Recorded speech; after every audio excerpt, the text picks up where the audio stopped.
छी छी छी, आपके सफेद कपड़ों पर सिंदूर लग गया है। मुझसे गलती हो गई, मैंने जानबूझकर नहीं किया ये। नहीं नहीं, कोई बात नहीं। मैं अभी जाकर ये साड़ी बदल कर आती हूँ। और ये बात किसी को बताना मत तुम, हाँ? अच्छे से समझ गई तुम?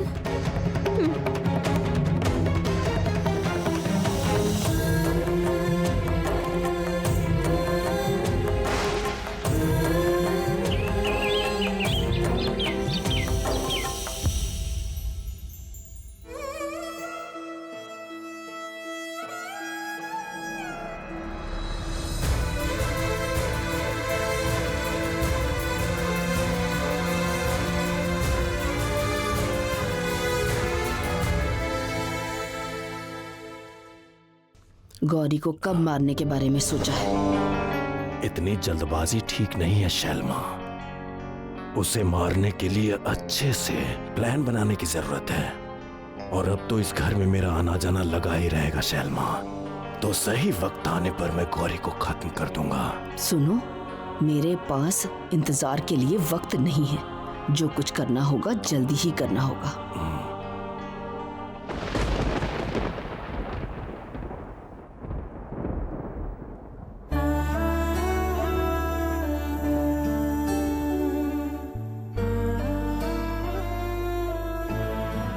अच्छा ठीक है, मैं वचन देता हूँ गौरी, अब मैं तुम्हें कभी भी छोड़ के नहीं जाऊंगा, ठीक है ना? आपने अपना वादा नहीं निभाया डॉक्टर साहब। ऐसे ही मुझे अकेला छोड़कर चले गए।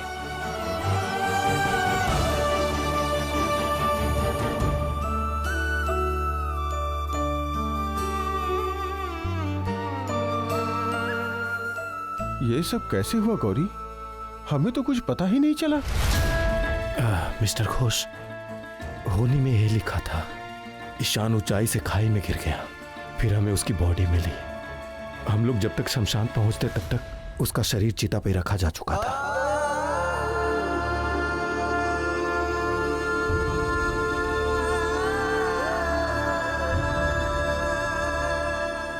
तुम लोग इतना श्योर कैसे हो कि वो ईशान की ही बॉडी थी? उसका पर्स मिला था। उसका पर्स देख के कैसे समझ गए कि वो ईशान की ही बॉडी थी? बॉडी का कोई डीएनए टेस्ट हुआ था क्या?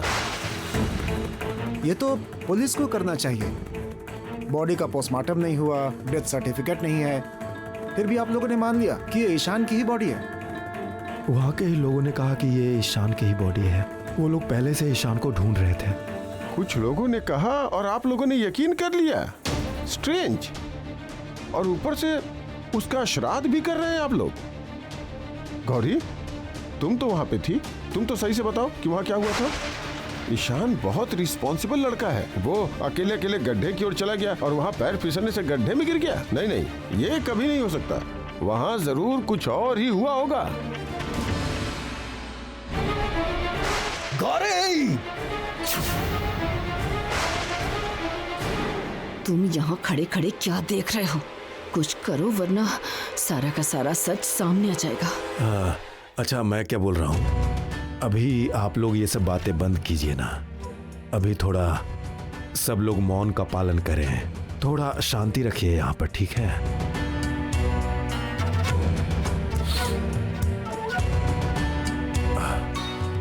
ये मैं बिल्कुल भी यकीन नहीं कर पा रहा हूँ। मुझे तो लग रहा है कि जरूर आप लोगों से कोई ना कोई गलती हो रही है। अच्छा गौरी, तुम एक बात बताओ तो, तुम्हें क्या लगता है कि ईशान सच में मर गया? मुझे तो पहले पूरा विश्वास था चाचा जी कि मेरे डॉक्टर साहब जिंदा हैं, लेकिन वो विश्वास भी अब टूट गया है। ये सच है कि हम लोगों ने अच्छे से ईशान की बॉडी नहीं देखी। सबने कहा कि बॉडी की हालत बहुत खराब है इसलिए, और हमारा दिमाग भी काम नहीं कर रहा था। लोगों ने कहा और हमने उस बॉडी को जला दिया। आप लोग बेकार में ही आशा रख रहे हैं। वो जिंदा नहीं है, उसका जिंदा बचना असंभव है।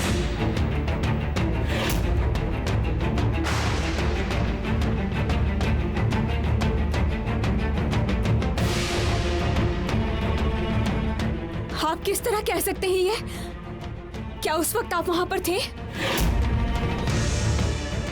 क्या हुआ बताइए? आप किस तरह कह सकते हैं ये कि डॉक्टर साहब का बचना असंभव है? बताइए। नहीं मतलब मैं कैसे देखूंगा उसे? मैंने सुना था ना उसके बारे में, मेरी सुनी हुई बात है। अरे अकल के दुश्मन, तुझे इतना कुछ कहने के लिए किसने कहा? ये तो बहुत गड़बड़ करने वाला है, खुद भी मरेगा और मुझे भी फंसाएगा। इस घर में आने के बाद मैं सुन ही रहा हूँ ना, मैं लगातार सुन रहा हूँ। सब लोग पूरा समय इस दुर्घटना के बारे में ही बात कर रहे हैं। तो और यहाँ के सेवक लोग भी बोल रहे थे कि ईशान बाबू ऊंचे पहाड़ से कहीं खाई में गिर गए थे। तो और जहाँ बहुत हिंसक जीव जंतु भी होते हैं ना, तो ईशान बाबू का बचना तो मुश्किल ही था ना। ये सब सेवकों ने कहा आपसे? वो पहाड़ कितना ऊंचा था, खाई कितनी गहरी थी, वहाँ पर कौन कौन से जानवर थे, ये सब आपको सेवकों ने बताया? अच्छा, कौन कौन से सेवकों ने बताया ये सब? मैं सभी को यहाँ पर बुला कर लाऊंगी, देखते हैं कि किस किस से आपने बात की है। नहीं, उन लोगों ने इतना कुछ तो नहीं कहा था मुझे। तो फिर आपको ये सब कैसे पता चला? मैं उस पहाड़ पर गया हूँ, ऊंचा पहाड़ है इसलिए जानता हूँ। अच्छा ऐसी बात है, आप गए थे वहाँ? कब गए थे आप वहाँ? गया था मतलब? गए थे मतलब क्या? कब गए थे ये बताइए मुझे। कुछ महीने पहले, अब तो समय याद नहीं है। याद नहीं? ओफो, क्या हो रहा है यहाँ पर गौरी? तुम अचानक से पंडित जी से इतने सवाल जवाब क्यों कर रही हो? वो गए हैं या नहीं गए हैं उससे हमें क्या? वो श्राद्ध की क्रिया करने आए हैं, तुम मेहरबानी करके उन्हें अपना काम करने दो। वरना हमारे ईशान की आत्मा को शांति नहीं मिलेगी। मेहरबानी करके चुप हो जाओ तुम। देखिए बेटा, एक अनर्थ पहले ही हो चुका है सावधान न रहने के कारण। तुम्हारा पति ऊंचे पहाड़ से गिरकर मृत्यु को प्राप्त हुआ, और ये सच तुम जितनी जल्दी स्वीकार कर लोगी उतना ही अच्छा होगा। अन्यथा तुम्हारे पति की आत्मा को शांति नहीं मिलेगी। अगर श्राद्ध में विघ्न हुआ तो सारे शास्त्र यही कहते हैं कि आत्मा की शांति में मुश्किल होती है। सभी लोग अगर इस झूठ को मानकर बैठ जाएंगे तो डॉक्टर साहब की आत्मा को वैसे भी शांति नहीं मिलने वाली है। तुम कौन से झूठ के बारे में बोल रही हो गौरी? खुल के बोलो। ये बात मुझे आप लोगों को बहुत पहले ही बता देनी चाहिए थी, लेकिन उस वक्त मेरे दिमाग में डॉक्टर साहब को छोड़कर और कुछ नहीं चल रहा था, इसीलिए मैंने आप लोगों से नहीं कहा। डॉक्टर चाचा बिल्कुल ठीक कह रहे हैं। डॉक्टर साहब जैसा जिम्मेदार इंसान किसी भी तरह से पहाड़ से ऐसे ही नहीं गिर सकता। उन्हें धक्का देकर गिराया गया था वहां से।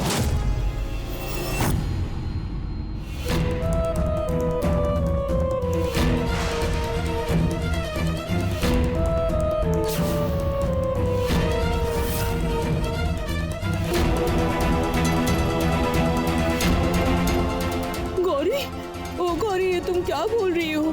ईशान को? हाँ माँ, जिस तांत्रिक के पास मैं डॉक्टर साहब को लेकर गई थी, जिससे जेल हो गई थी, वो पता नहीं किस तरह वहाँ से छूटकर बदला लेने के लिए डॉक्टर साहब को उसने उस पहाड़ से गिरा दिया मेरी आंखों के सामने,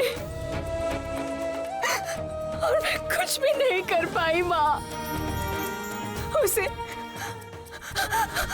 मैं रोक नहीं पाई माँ। ये बोलने का तुम्हें पहले वक्त नहीं मिला था? सबको ये बात पहले क्यों नहीं बताई? अगर उसे पता चल गया कि वो तांत्रिक मैं ही हूँ तो फिर मेरे बचने का कोई रास्ता नहीं बचेगा और ये लोग मुझे मार ही डालेंगे। शैलमा और मैं दोनों ही फंस जाएंगे। गौरी, इतनी बड़ी बात तुमने पहले क्यों नहीं बताई? अगर तुमने शमशान में ही बोला होता तो हम उस ढोंगी को ढूंढ लेते। पापा भी साथ थे तो नाकाबंदी हो सकती थी ना, वो वहाँ से भाग नहीं सकता था। फिर तो पुलिस केस होना चाहिए। हमें तो यही लगा था कि ईशान की मौत पैर फिसलने से हुई है। देखो, हम लोग इसका पता लगा के ही रहेंगे। मैं भी आपके बात से पूरी तरह सहमत हूँ। जब तक हमें ईशान के मौत के रहस्य के बारे में पूरी तरीके से पता नहीं चल जाता, हम लोग शांत नहीं बैठ सकते। सबसे पहले हमें उस क्रिमिनल को ढूंढना होगा। रूपम, तुम भी अपने पापा को इस बारे में बता दो। हाँ जरूर। चाचा जी, जिसने डॉक्टर साहब के साथ इतना बड़ा अन्याय किया है, उसे मैं जरूर ढूंढ निकालूंगी। उस पापी को सजा मैं अपने हाथों से दूंगी। वो अब और नहीं बच पाएगा।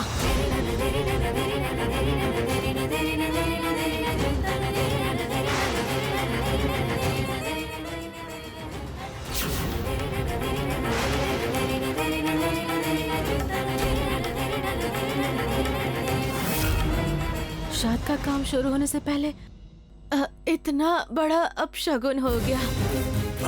पंडित जी, थोड़ा ध्यान से विधि कीजिए ना। ये सब घटना घटनी अमंगल कहलाती है, अच्छा नहीं होता है। ऐसा ही तो होगा माँ। आप एक बार अच्छे से देखिए कब से क्या हो रहा है। इतने शोर शराबे में कोई इंसान शांत दिमाग से काम कर सकता है क्या? बोलो गौरी, तुम थोड़ा शांत हो जाओ, शांत हो जाओ। मैं हाथ जोड़ती हूँ तुम्हारे आगे। भगवान के लिए तुम चुप हो जाओ, चुप हो जाओ। तुम्हारा दिमाग ठीक नहीं है, चुप हो जाओ तुम। खुद तो ईशान को बचा नहीं पाई, अपनी गलती छुपाने के लिए ये सब बोल रही हो। सारी गलती इसी की है। अब मैं आप सबको भी क्या कहूँ? सारे काम धाम छोड़कर इसकी फालतू की बकवास सुन रहे हैं सब लोग। ईशान का श्राद्ध का काम नहीं करना है क्या? अगर श्राद्ध करवाना है तो शुरू कीजिए। लोगों को बुलाकर उनका समय बर्बाद करना ठीक नहीं है, और अगर नहीं करना है तो फिर अब और कुछ नहीं करना है। यहाँ सिर्फ श्राद्ध का ही काम होगा और कुछ भी नहीं होगा। पंडित जी और देर मत कीजिए, अपना काम शुरू कीजिए। आप शुरू कीजिए काम पंडित जी।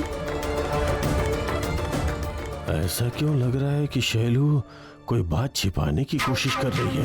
गौरी को चुप क्यों कराना चाह रही है? गौरी, गौरी जरा मेरी बात सुनो। तुम जरा शांत हो जाओ बेटा। देखो ना, बातों बातों में कितनी देर हो गई है।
अब ईशान के पत्नी को यहाँ आसन पर बैठना होगा।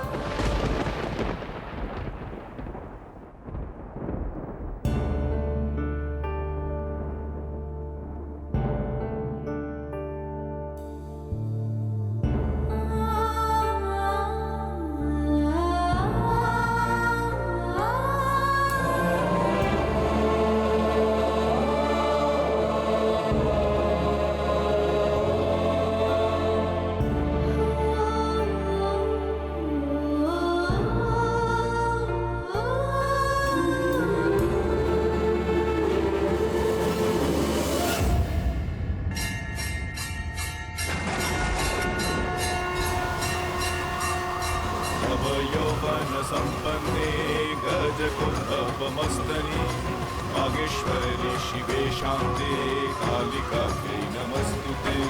मूलजिह्वे हरोलोके नेत्रत्रय विभूषिते पूर्णहश्वत्करे देवी कालिकायै नमस्तुते।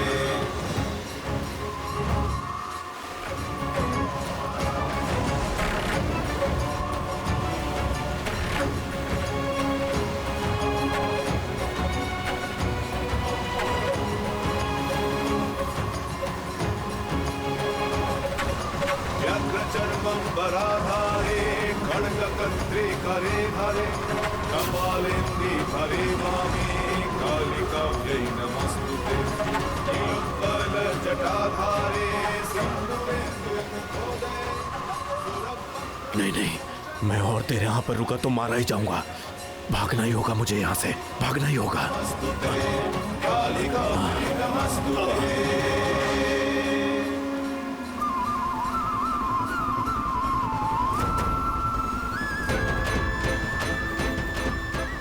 खिड़की दरवाजे बंद करो, मुझे सांस लेने में दिक्कत हो रही है। ये क्या अनर्थ हो गया? फिर से अब सारी तैयारी करनी पड़ेगी। ये तो सब कुछ तहस नहस हो गया है। पंडित जी कहाँ चले गए? वो तो ये सब देखकर भाग गए। तो फिर अब क्या होगा? और क्या होगा? श्राद्ध का काम तो अधूरा नहीं छोड़ सकते ना। मैं करूंगा क्रिया विधि। नहीं भाई, जब बाधा आई है तो इसे पूरा करने की कोई आवश्यकता नहीं है, इसे रहने दो। तो अब क्या हमारे बेटे की आखिरी क्रिया भी अधूरी रह जाएगी क्या? मुझे नहीं पता माँ क्या चाह रही हैं। ऐसी अद्भुत चीजें क्यों हो रही हैं? मुझे पता था ऐसा ही होगा। विधि शुरू होने से पहले ही अमंगल लेकर आ गई है ये गौरी। सारा अमंगल इसी घर में होगा, कोई शुभ काम नहीं हो सकता यहाँ। ये लड़की इस घर में कोई शुभ काम होने नहीं देगी। तुझे थोड़ा पानी भी नहीं मिला, तेरा पिंडदान भी नहीं हुआ ईशान। तुझे शांति नहीं मिली ईशान, हमें माफ कर दो। इस सब की जिम्मेदार है सिर्फ ये गौरी। तुम्हारी वजह से आज इस घर के बेटे को शांति भी नसीब नहीं हुई।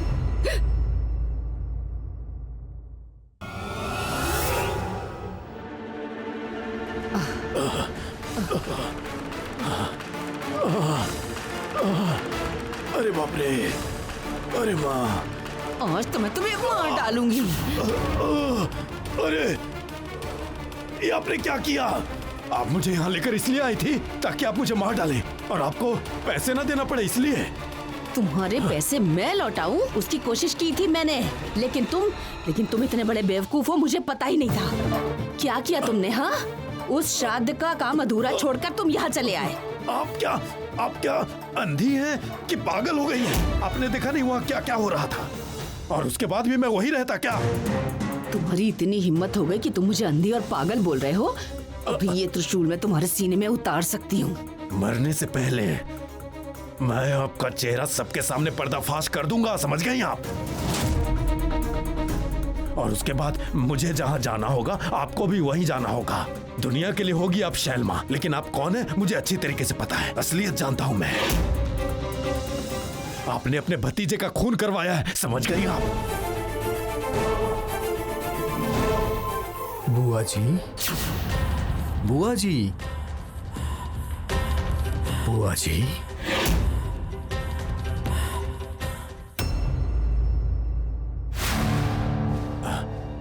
आपने मुझे यहाँ पर क्यों बुलाया बताइए? आपने क्यों बुलाया बताइए ना?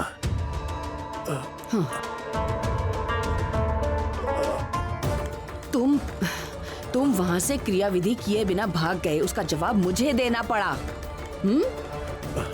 तुम्हें मैंने यहाँ बुलाया था ये काम करने के लिए, वो काम ना करके तुमने मुझे मुसीबत में डाल दिया। आपका काम तो हो ही जाएगा, मैं भी और देर नहीं करना चाहता अब। लेकिन आज जो गौरी ने सबके सामने जो कहा था, उससे मैं और आप जरूर मुसीबत में पड़ जाते। अच्छा सुनो, ये जो ईशान के दोस्त बोल रहे थे वो सच नहीं हो सकता है ना? ईशान मर गया है कि नहीं? अरे आप इन लोगों की बातों में क्यों आ रही हैं शैलमा? इतनी ऊंचाई से गिरकर कोई बच सकता है क्या भला? उस दिन गौरी को भी अगर मैं मार देता तो सारा टंटा खत्म हो जाता, और आज ये दिन नहीं देखना पड़ता मुझे। चलो ठीक है, मैं कल तक तो गौरी को खत्म कर ही दूंगा,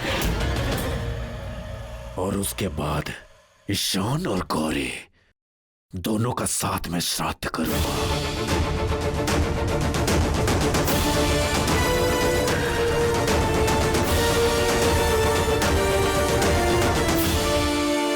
क्यों माँ? क्यों आपने श्राद्ध के वक्त ऐसा सब किया? मैं बहुत अच्छे से समझती हूँ कि ये सब कुछ आप ही ने किया है। क्यों आप ये सब कर रही हैं? हाँ, क्यों माँ? मैं कुछ समझ नहीं पा रही हूँ बिल्कुल। मैं जब ये मानने की कोशिश कर रही हूँ कि वो जा चुके हैं, तो आप इस तरह मुझे उलझन में क्यों डाल रही हैं?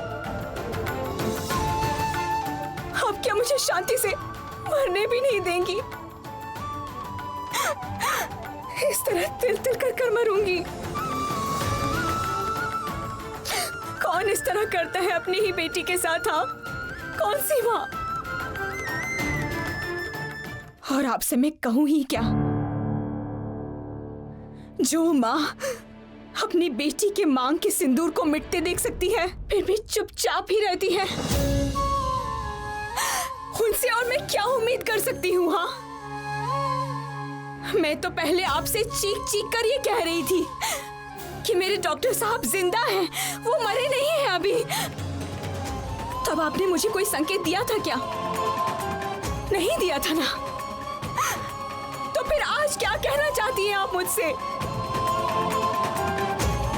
याद रखिएगा माँ, जिस दिन से मैंने अपने डॉक्टर साहब को खो दिया है, ठीक उसी दिन से आपका और मेरा रिश्ता भी टूट चुका है, समझिए। आप मेरी माँ नहीं है और मैं आपकी बेटी नहीं हूँ।